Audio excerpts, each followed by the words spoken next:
Hey guys, welcome back to my channel. हमारी चार धाम यात्रा में मेरा तीसरा पड़ाव था केदारनाथ मंदिर। केदारनाथ मंदिर की मैं आप लोगों को फुल वीडियो बताकर देती हूँ। सबसे पहले मैं आप लोगों को ये बताती हूँ कि मैं यहाँ पर पहुँची कैसे, आप लोग यहाँ कैसे आ सकते हैं। केदारनाथ आने के लिए आप लोगों को दिल्ली से भी रास्ता मिल जाएगा। दिल्ली से भी लोकल बसें चलती हैं, रुद्रप्रयाग से भी मिल जाती हैं। आप लोगों को हर हाल में सोनप्रयाग तक आना है। सोनप्रयाग में आने के बाद आप लोग वहाँ पर देख लीजिए, वहाँ पर आप लोग किस समय तक पहुँचते हैं। सोनप्रयाग में आने के बाद वहाँ आप लोग थोड़ी देर स्टे कीजिए, लेकिन एक बात ध्यान रखिएगा कि वहाँ के कमरे जो हैं लगभग 2,000 रुपये तक में मिल जाते हैं। अब सोनप्रयाग में स्टे करने के बाद आप लोगों को सुबह जल्दी उठकर अपने लिए लाइन लगानी है। लाइन आप लोगों को जो लगेगी उसमें क्या होता है, गौरीकुंड तक ले जाने के लिए पब्लिक ट्रांसपोर्ट जो कि गवर्नमेंट द्वारा दिया गया है वो अवेलेबल होता है। पुलिस वाले भी जितने उस ट्रांसपोर्ट में लोग आ सकते हैं एक बार में उतने लोगों को छोड़ते हैं। सोनप्रयाग से गौरीकुंड तक ले जाने का खर्चा है 50 रुपये। गौरीकुंड के बाद आप लोगों की यात्रा शुरू होती है।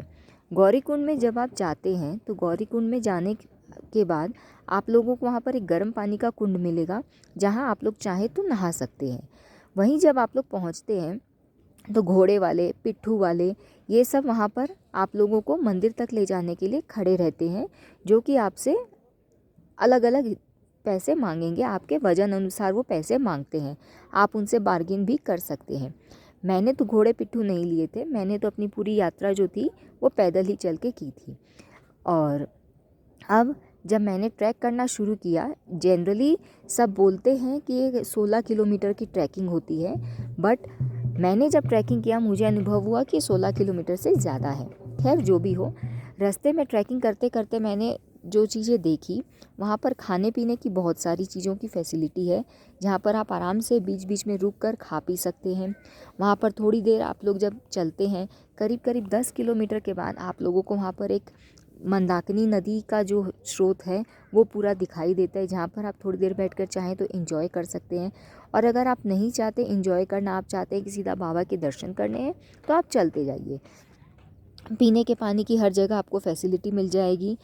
उसके बाद थोड़ी दूर पर मेडिकल कैंप लगे हैं, जहाँ पर आप अपनी जांच करवा सकते हैं। फिर उसके बाद पुलिस की यहाँ पर बहुत अच्छी व्यवस्था दी गई है कि अगर आपको कुछ भी होता है तो यहाँ पर आप अपनी कंप्लेन करा सकते हैं। गवर्नमेंट यहाँ पर बहुत अच्छा काम कर रखा है। बस जो दिक्कत सबसे ज़्यादा फेस करनी पड़ती है वो है ये घोड़े वाले पिट्ठू वालों की।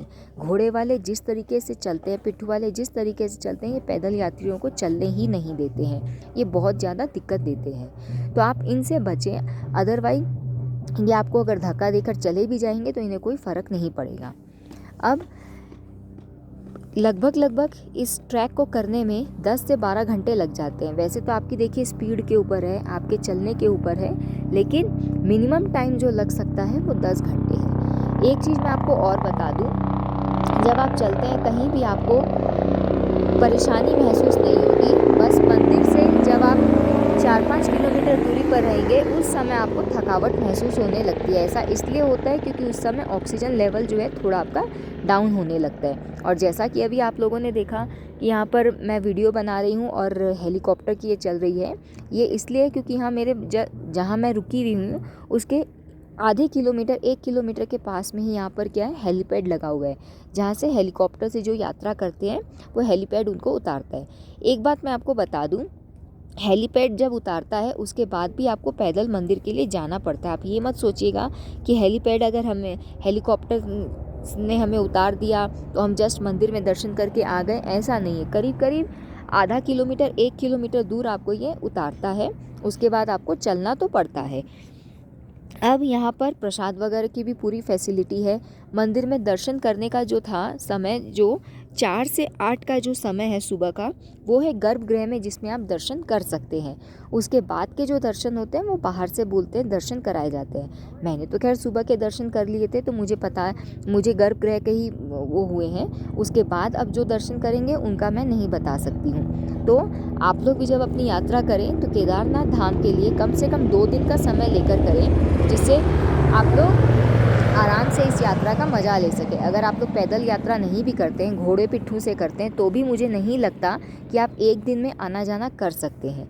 इसीलिए आराम से यहाँ पर करें। यहाँ पर आपको टेंट अवेलेबल होते हैं, यहाँ पर कैंप लगे होते हैं, रूम्स भी अवेलेबल हैं, हर चीज़ की सुविधा यहाँ पर आपको है। तो आएँ और बाबा के दर्शन अच्छे से करें, मज़े लेकर करें और इस प्रकृति का, इस सुंदर प्रकृति को, इसका जो अनुभव है उसको महसूस करें। मैंने आप लोगों के लिए एक वीडियो और बनाया है जिसमें केदारनाथ में जो बर्फ़बारी है उसके बारे में मैं दिखा रही हूँ, तो आप लोग उसको भी देख सकते हैं। Thank you.